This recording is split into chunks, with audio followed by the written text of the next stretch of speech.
Olá, oitavo ano, sejam bem-vindos ao mês de julho. Estamos na nossa primeira semana, que todo esse mês seja um mês muito abençoado. Que Deus possa nos revigorar, que o Espírito Santo possa entrar em nossos corações e nos dar esperança de um mês melhor, de dias melhores, não é isso? Essas duas primeiras semanas eu vou fazer um conteúdo extra do livro de vocês. Não está no livro de vocês, mas é por um bom motivo, tá? A gente vai conhecer um pouquinho sobre nossos fundadores, Santo Luís e Marilac, São Vicente de Paulo, que vai ser na semana que vem. Essas duas bases, né, da educação vicentina. E também conhecer um pouco sobre a educação vicentina, o mapa, né? Vamos dizer que tem uma noção maior de como essa a educação vicentina no Brasil e no mundo, tá bom? Você vai copiar no seu caderno e responder também as 4 questões que vão aparecer no final dessa videoaula. Você coloca lá a sua letra legível, tira sua foto, que dê para eu ler a resposta, e coloca no Classroom, beleza? Se puder responder de lápis também, desculpa, de caneta preta, pode ser. Mas se você vê que a foto ficou boa, de lápis mesmo, não tem problema não. Se eu conseguir ler, dá certo. Bem, ela em uma das frases, né, porque ela escreveu várias coisas em seus escritos, ela dizia que Deus é caridade. Quem tiver mais caridade, mais participará dessa luz divina que a inflamará eternamente no santo amor. Quero, pois, fazer tudo quanto puder para manter-me no exercício do amor santo e apaziguar meu coração ante todas as amarguras que o contrariam. Todos os santos eles têm os dias da festa comemorada de São Francisco, São Vicente, Nossa Senhora, do Ó, né, tudo mais. Mas também, né, não são os santos, mas os religiosos como um todo. E ela, antes tinha comemoração no dia 15 de março, e depois de 2016 veio ser no dia 9 de maio. Então hoje, oficialmente, a festa de Santa Lu, o dia de Santa Luz de Marilac é dia 9 de maio, tá? Que é a data de sua beatificação. Ela nasceu em Paris, no dia 12 de agosto de 1591. Isso é finalzinho do século XVI. Sua origem familiar está envolta em controvérsias, especialmente em relação à identidade de sua mãe, que ainda hoje permanece desconhecida. Sobre a questão da família, é bem complicada a questão dela. Quanto à parte do pai e da mãe, vocês vão ver mais um pouquinho. Tal como o nascimento, sua infância é marcada por desencontros e privações, especialmente da presença e do afeto familiar. Ainda nos primeiros anos, Luiz é colocado no convento das Dominicanas de Poisse, onde residia sua tia-avó. Foi uma aproximação mais eficaz, mais constante foi com a tia-avó, né? Passou 13 anos nesse convento, né? Mas isso não significou que ela tivesse ainda um afeto familiar. Em relação à família paterna, seus biógrafos a apresentam como a filha de Luís de Marillac, pertencente à nobreza francesa. Sua descendência nobre, contudo, não foi para ela sinônimo de regalias e facilidades, pois nunca foi de fato reconhecida pelos seus. Por mais que sua família fosse nobre, tivesse um nome, né, um sobrenome marcante, Marilac, mas ela não se sentia assim, isso não contribuiu nada, nem com sua educação, nem com sua espiritualidade, nem com seu reconhecimento social, ou nada mesmo, porque sempre ela nunca foi reconhecida na verdade, né? Então isso não ajudava tanto. No convento recebeu uma esmerada educação sobre vários aspectos, humano, intelectual, espiritual, artístico, e que lhe foi de grande valia em sua missão futura junto às irmãs e aos pobres. Tudo que ela foi adquirindo no convento, essa parte socialmente falando, mas também espiritual, intelectual, ela foi usar depois junto a São Vicente de Paulo, como vocês vão ver futuramente, que ela fez grandes mudanças, de grande valia, né? Aos 13 anos, é retirada de Pós, que era o convento onde ela estava, pela família, passando a morar no pensionato de uma modesta senhora que acolhia várias jovens de sua idade. Alguns de seus estudiosos especulam, inclusive, que essa senhora seria a mãe biológica de Luísa. Algumas indagações, né, nada comprovado, porque aparentemente é uma história que faria sentido, né, alguém da família colocou ela próximo à mãe, essa seria a versão, nesse pensionato, mas ela não sabia, só quis ficar próximo, alguém quis que elas ficassem próximas, mas não oficializou como mãe, né? Havia outras garotas também. Para ela, em todos os sentidos, não estava morando com a mãe, obviamente, né? Estava morando nesse abrigo, nesse pensionato, nesse espaço com essas outras jovens, mas com uma vida desconhecida também pela mãe. Em geral, seus biógrafos a descrevem como uma mulher de constituição física pequena e frágil, frequentemente acometida de enfermidades. Embora não fosse acometida de doenças sérias, sua saúde exigia dela permanentes cuidados.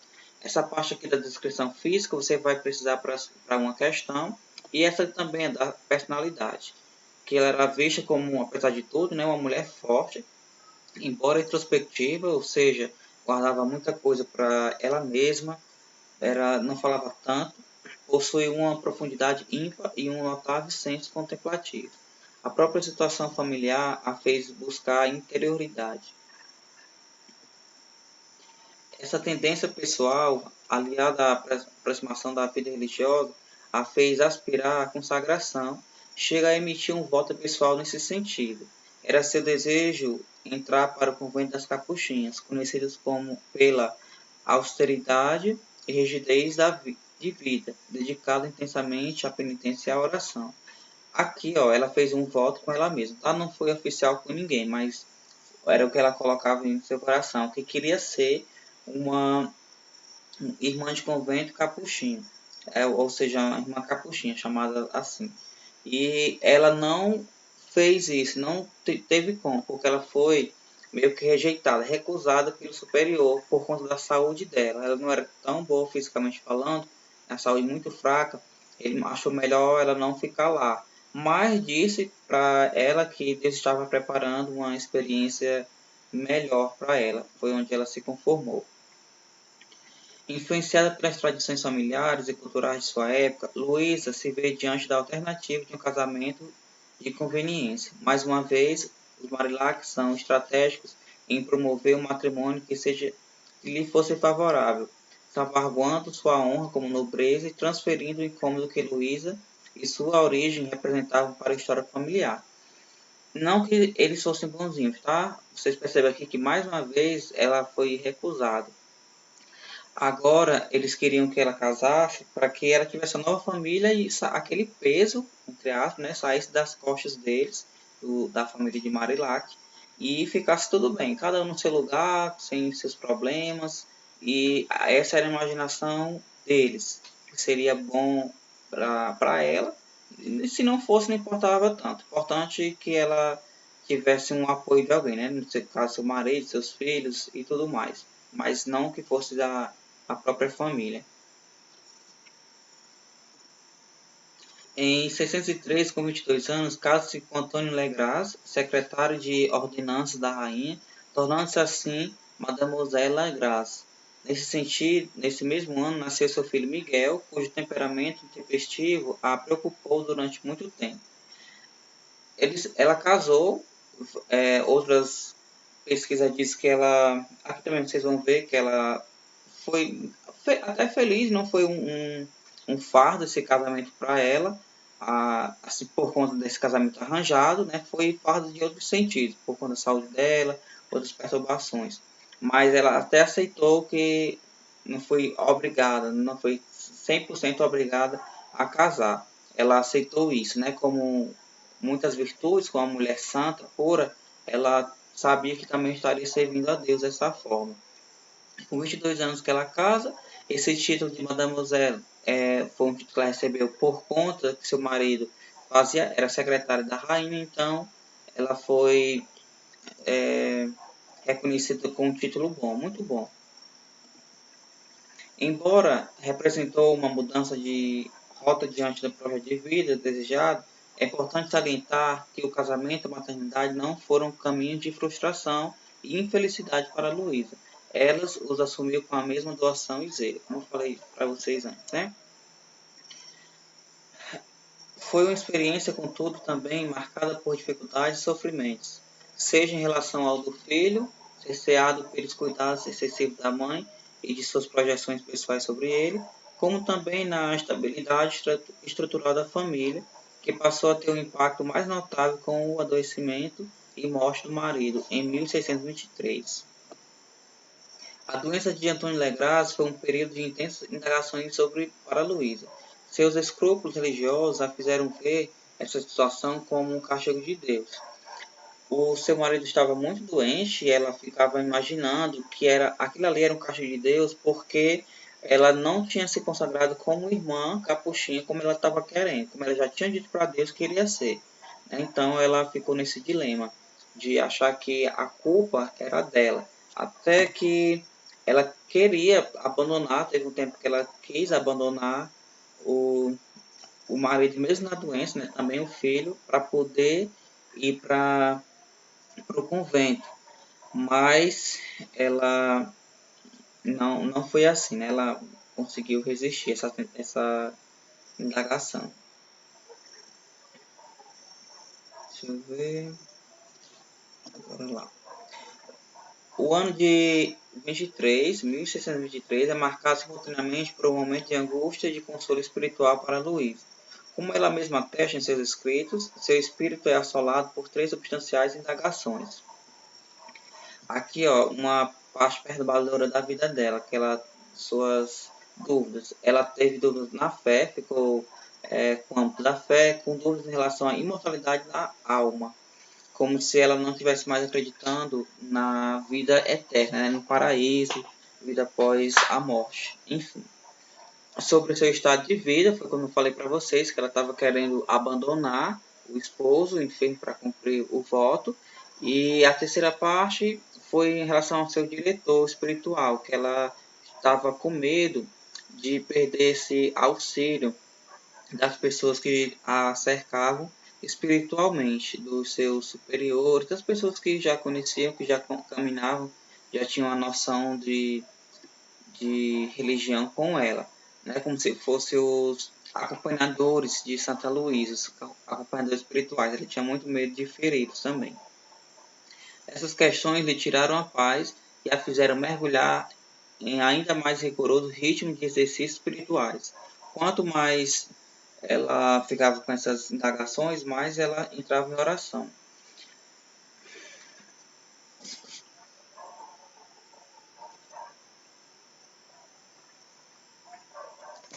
Nessa parte, ó, explica que tudo isso veio se acalmar quando, no dia de Pentecostes, 4 de julho daquele ano, ela, ela entrou numa igreja, fez a oração, né, São Nicolau dos Campos, e ela teve uma experiência com Deus, uma experiência muito forte, um encontro diferente com Deus. Ela sentiu que era para ficar com seu esposo, com seu filho, e não mais estava com aquela sensação de querer voltar para o convento, né, para as irmãs capuchinhas. Ela se conformou que, de fato, que a missão dela era agora como mulher, como mãe, e não mais como irmã capuchinha, como ela queria ser. Dada sua diferença notável de personalidade, o encontro inicial entre Luísa e Vicente não foi, em primeiro momento, dos mais entusiasmados. O estilo refinado e culto de Luísa, moldado numa condição de vida mais abastada, reluta diante do perfil rústico e do senso prático de Vicente, Padre Vicente, cuja vida e ação já haviam sido tocados e transformados pelo encontro com os pobres. Os primeiros anos, os primeiros encontros de Santa Luísa com São Vicente, eles aqui como se não tivessem um encaixe, porque ela tinha um estilo diferente dele, né? Mas não, isso foi bem no início, porque depois eles fizeram grandes coisas, foram bem entrosados. Não como marido e mulher, lógico, né? Porque ele era padre, mas como amigos e como companheiros de missão. Trata-se, no entanto, de uma relação de apoio e cooperação recíproca. Vicente foi o instrumento de Deus que ajudou Luís a romper as barreiras dos próprios escrúpulos, apegos e inseguranças. Ela, por sua vez, contribuiu com seus muitos dons humanos e espirituais para organizar, ampliar e qualificar a obra da caridade iniciada por Vicente. ou seja, uma mão lava a outra, né? Aqui ele ajudava de forma espiritual e ela de forma social. Os primeiros anos de viuvez foram para Luísa um período de intenso trabalho interior, de busca por restabelecer-se humana e estruturalmente. Mudou-se para uma casa mais modesta, próxima à residência de Padre Vicente, dedicando-se à educação do filho, às suas disciplinadas devoções e a pequenos trabalhos. As primeiras contribuições de Luís de Marillac nas iniciativas de Vicente de Paulo foi a animação e formação das confrarias da caridade, criadas a partir da experiência de Chantillon, e rapidamente se espalharam pela França. A partir de 29, ela passa a visitar as confrarias que, passados os primeiros anos, já não conservavam o mesmo fervor inicial.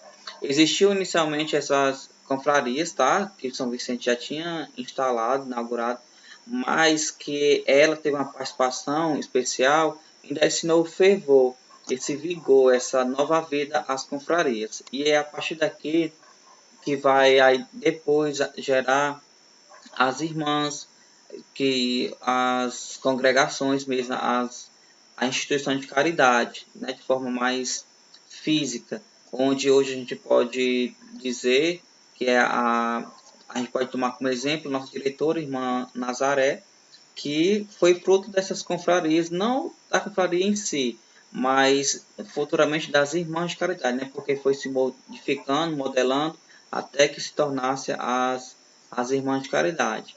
Mas começou das confrarias, onde ela acompanhou, junto com São Vicente, o comecinho de tudo. Seu senso pedagógico e capacidade de organização lhe foram de grande valia nessa tarefa que, além de possibilitar a Vicente e a ela um olhar de conjunto amplo sobre a obra de caridade, permitiu identificar e intervir com maior eficácia junto às dificuldades existentes. Passou cerca de 4 anos envolvida com essa missão. Foi a missão dela, juntamente com São Vicente, nessa parte da caridade, né, em praticar a caridade de várias formas, foram os 4 primeiros anos de missão com eles dois juntos. Em um período em que o povo não tinha acesso direto à Bíblia e a formação catequética era mínima, as jovens camponeses possuíam uma fé rica em valores, dedicada por Padre Vicente, com uma virtude destacada por Padre, né, Vicente, a ser conservada pela companhia. Em resumo, essa parte aqui, que é mais longa,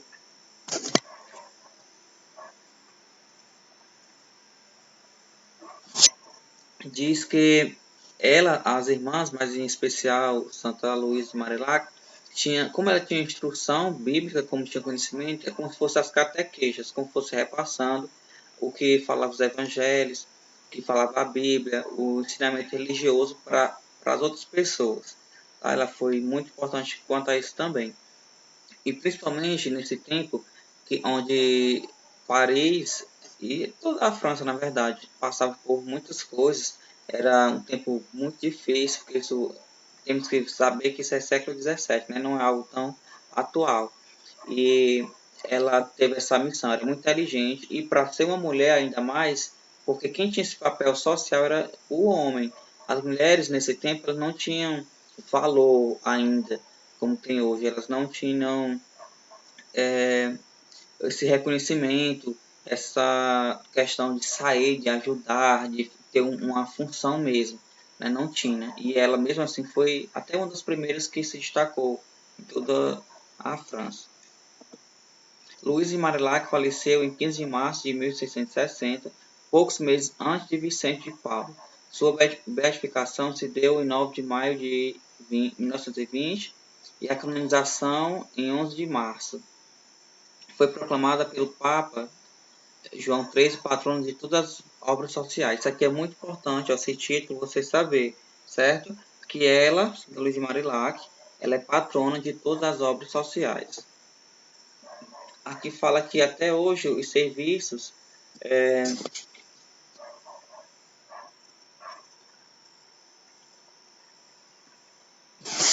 sociais, eles são vistos em todo mundo, né? Como uma inspiração de Santa Luísa.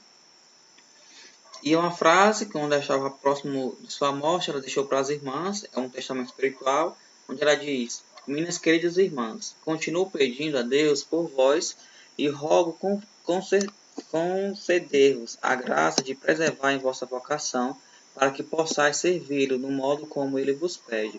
Tende grande cuidado do serviço dos pobres e, sobretudo, vivei juntos numa grande união e cordialidade, amando-vos umas às outras, para imitar a união e a vida de nosso Senhor. Pedi muito à Santíssima Virgem que seja vossa única mãe. Essas são as palavras de Santa Luísa. Aqui são as questões que eu falei para vocês, ó. Vocês vão dar uma pausa no vídeo e copiar e responder também, tá? Tudo baseado nesse vídeo. E que Deus te abençoe, que essa semana seja melhor ainda, né? Que por intercessão de Santa Luísa a gente possa estar seguros, abençoados também. Abraço.